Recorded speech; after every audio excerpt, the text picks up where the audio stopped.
and welcome to this new video. It was clear I had to start my poster analysis with the illustrious poster from Jaws. The 1975 movie is one of my favorite, of all-time favorites. It's only my view on it. I'm focusing on the relationship between text and image as well as the pictorial composition of the poster. Needless to say, it's one of the most used and iconic images in the history of cinema. Today it's still spoofed, distorted, copied and imitated. The poster is actually a painting by Roger Castle, and the text, basically thick red letters. So let's take a look at the point of view and the perspective. The beholder's standing point is genuinely compelling. We are watching a section of the ocean as we can see below and above the surface of the water. What are the major building lines? First, this poster is to be read from bottom to top. The giant shark is going up to the swimming woman above it. The shark is like a solid isosceles triangle. The receding line of its snout edge both lead the eye to the woman.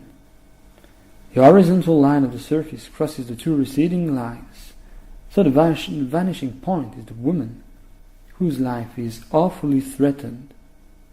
This heavy pyramidal shape suggests a steady upward movement.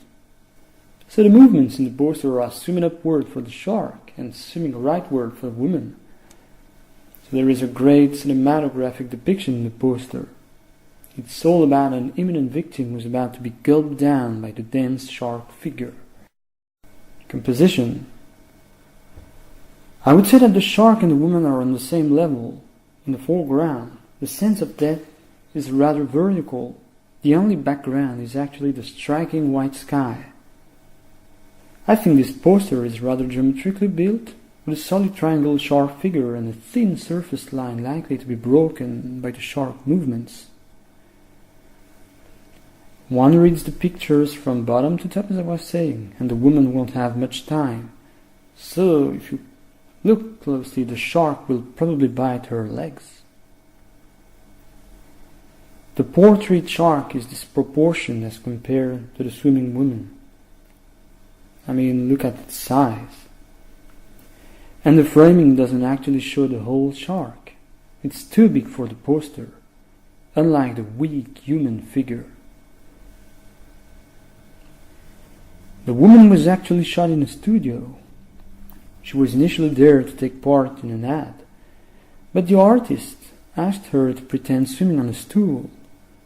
Besides, a shark made of plaster in a museum was photographed and later used as the inspiration for this creation. Light and colors. There's a contrast of quite an aggressive white light above, and what gets closer to steel blue water below, surely alluding to the cold blue of death so present in the water, under what we can see. The inside of the shark's mouth is completely black, the darkness of death, a vanishing pit, where victims end up being eaten in there. The dominant tone is thus cold steel blue, and the shark and the water blend in the same blue color. A solid, massive steel killer animal. And there is a little bit of contrast with the human flesh color, of course, this blonde woman about to be eaten. Motion. There is a significant implied motion in the poster as the water bubbles are painted, showing the speed of the shark rising up towards the victim. This directional force eventually presents an imminent interaction between the prey and the predator. So this sense of motion is all in the near future. The viewer is watching the sharks about to bite the woman, and we are witnessing this. So motion is undoubtedly related to time. Here it's like a snapshot before horror. This poster really is an illustration of the feeling of terror, because it's about that dreaded fear about to happen before our eyes. The promise of a terrifying movie. This movie will literally swallow you up.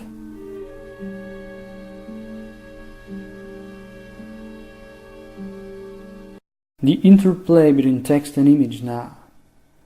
It's important to deal with the relationship between text and image. The composition of the poster can suggest the reading of the image and echo the text, maybe the title or a tagline. Is there a stylistic choice in tone to convey an effective atmosphere? Here, that of what is a horror movie. Is there a complementarity or opposition between text and image?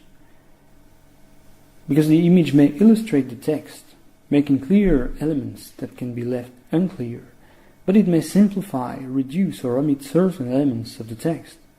Here, it's evident, and there is not much room to the reader's interpretation. The text Jaws as a function of anchorage, because it illustrates the huge jaws of the shark.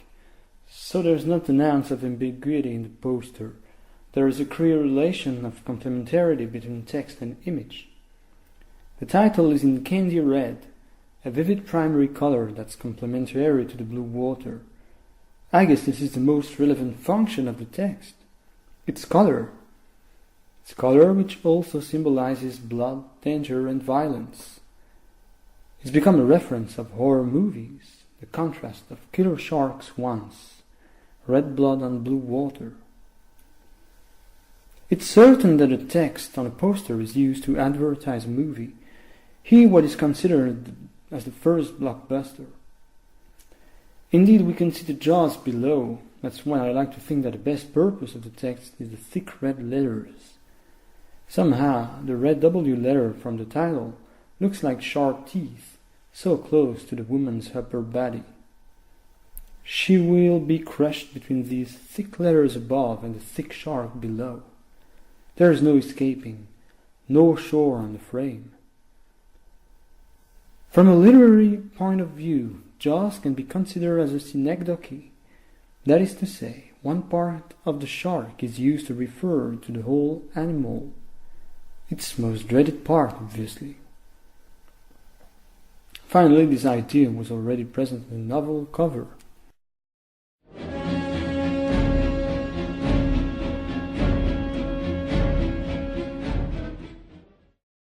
What is the overall meaning of this artwork?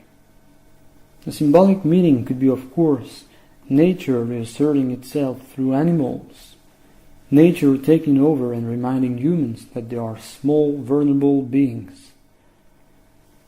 The theme of predation, being eaten, is among the oldest fear of man, the fear of survival out in the wilderness. Jaws is also about dominating the environment, the animals and the elements, but one can't control wide ranges of water, the oceans, home of Moby Dick, and huge white sharks. You can't feel safe in there, just like the woman on the poster. Now it's important to state that the actors are absent.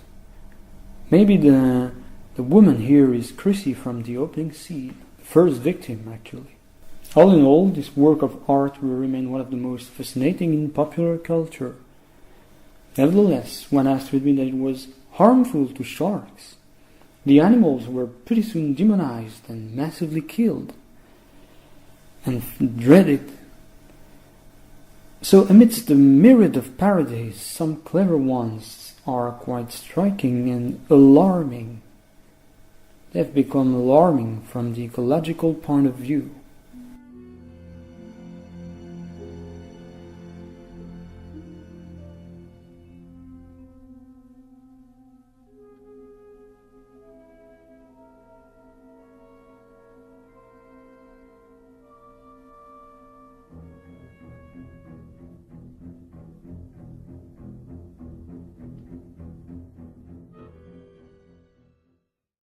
What do you think of this poster? Would it still have its impact today? Are there posters from the natural horror film genre that are as resplendent, if not more resplendent? Thanks for watching. Feel free to suggest posters that you think outshine Jaws, or posters that simply are worth analyzing.